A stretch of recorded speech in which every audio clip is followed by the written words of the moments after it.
here now that the Senate has well and truly knocked on the head the plebiscite on same-sex marriage.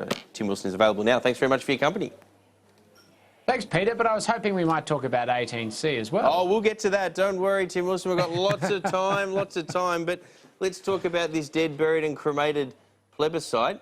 You made some very cogent arguments before getting into Parliament about the idiocy of a plebiscite, but I get that you're part of a team, so you were in support of it once you were in there. It was taken to the election, but the Senate have knocked it on its head. Where to from here? Is there a plan B? Should there be a plan B? Or are Conservatives in the Liberal Party right that not only is the plebiscite dead, buried and cremated, but so is the idea of same-sex marriage during the life cycle of the 45th Parliament? Well, Peter, firstly, I've always said that the plebiscite has not been my first preference, but when you take a policy to an election, you actually have to try and honour it. There are a lot of people in Labor, for instance, who want us to go all Julia Gillard and not support things that we took to the election. But that's what we have. We absolutely have tried. And the legislation has been defeated in the Senate, and obviously that means that the issue has been dealt with in the 45th Parliament. This is the great tragedy of it, is we actually had a chance to have a resolution to this issue, something I've campaigned on, let's be frank, for over a decade. And now, because Labor and the Greens have gotten together in particular to block the Australian people having their say about actually raising the opportunity to get change, we're now in the situation where there is no pathway forward, and the government has to focus on other issues that not only are promised at the election, but equally have to get through before the remaining 3 weeks of this year expire. So is it your view then that that's it for the 45th Parliament for same-sex marriage, given that the plebiscite failed? Well, I mean, I've no doubt Labor will try and move pieces of legislation and the Greens will put things up. So I think the debate will keep going, and that's what I've always said, is that until this issue is dealt with, it continues to be a distraction for the country and stops us focusing on serious issues of economic reform so that we can create jobs and opportunities for the 21st century. So do I think it's going to be dead and dust in that regard? No. I think Labor and the Greens are going to use it as every opportunity of distraction available to them. Well, then what do you think the government should do? Should the government, I remember as a kid being told, if at first you don't succeed, try again.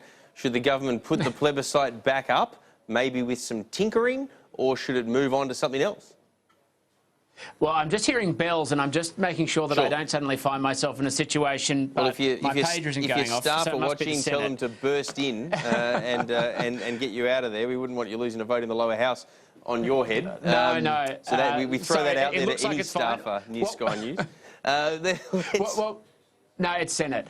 What was the question again? Sorry. As a kid, I was told if at first you don't succeed, try again. But do you think that should be the government's approach from here on the plebiscite? Put it back up, for example, with amendments, talk to the crossbench, go down that path? Or do you try in another direction to achieve an outcome or a resolution to avoid what you've just described, Tim Wilson, which is that this remains a distraction for the government if nothing happens? I didn't say a distraction just for the government. I said it was a distraction for the country. It's a very important issue, but equally it stops us talking about lots of other issues while it continues to go on. So, I'm in favour of any attempts if the crossbenchers want to come to us. Sorry, it's my staff just telling me what's going on. That's all right. If we had the chance to negotiate reforms because Senate crossbenchers are prepared to consider them, just let us know what they are. That's been the position every step of the way, and hopefully then we'd be able to get it through. We'd be able to have a vote, and this is what is perhaps not fully understood. We would be able to have the debate, change the law, and you would have people like Tony Abbott getting up, if it was a successful vote, to change the law. It wouldn't just be people like myself and Malcolm Turnbull and others who've been traditional supporters. It'd be a time to get this done. OK, but if the Senate is not going to support a plebiscite, they've rejected it once, if you maybe put it up again and they reject it, or even if you don't, if it's just clear that they won't support a plebiscite even though you took that to the election, what's your view? Do you try another course to achieve a resolution to same-sex marriage, or do you do nothing for the rest of this Parliament? Well, I think the government's going to be focused on the other bills that are before the Parliament at the moment. When we've got 3 weeks left of this parliamentary year to get different other pieces of reform what about next year? I think that's where the focus is going to be. And I think in the lead up to next year, frankly, we're all going to want to keep the focus on the budget because this is an issue that is important. It affects a lot of people. It affects me. But when it comes down to it, if it's a choice between doing something that affects me or benefits the interests of the 105,000 constituents I have and the whole Australian public, that always has to take precedence. So it sounds like what you're saying is that the plebiscite's been defeated, so the government is not interested, you're not interested. Government is going to focus on its legislative agenda. So that's it. Well, the reality is we had a chance, we had an opportunity. The Labor and the Greens stuffed it up and got in the way and made sure that we couldn't have reform in this term of Parliament. And frankly, I'm devastated about it. Okay, so even if Labor tries to, put up some alternative approach for a free vote in the Parliament, that's it? No interest in that? Well, this has been the fundamental misunderstanding of those people running around saying that there is going to be a free vote if the plebiscite is defeated.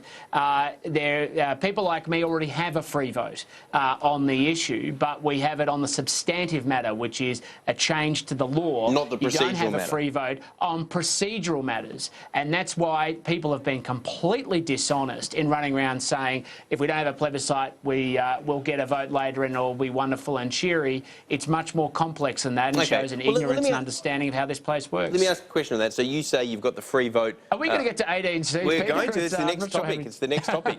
You say you've got a free vote, in Parliament on this. Presumably you're talking about because of what Tony Abbott said in the last Parliament. Correct. But not on procedural matters. That means that basically it's Christopher Pyne as the Leader of the House who, if he refuses to allow procedurally for a free vote on same-sex marriage, then it doesn't happen. We're going to hear from him after we've talked about 18C, Tim Wilson, we're going to hear from him at a media conference shortly. But that's your point, is it? This is now a matter for Christopher Pyne. Procedurally, it's up to him.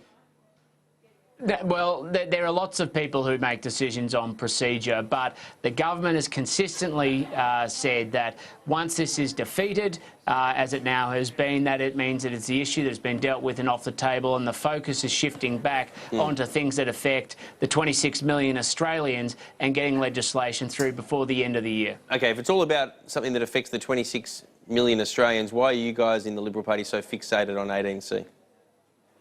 Because freedom of speech affects everybody, Peter. But the other important point is we have to make sure the law is set right so people are protected from harassment and intimidation in society. And it's about getting that balance right. And now even the Human Rights Commission is open to review, is making their own suggestions about how the law can be reformed, because we know that when you have the QUT case, the QUT students case, the Bill Leak case, amongst others, the law is being used as a weapon to silence and censor people.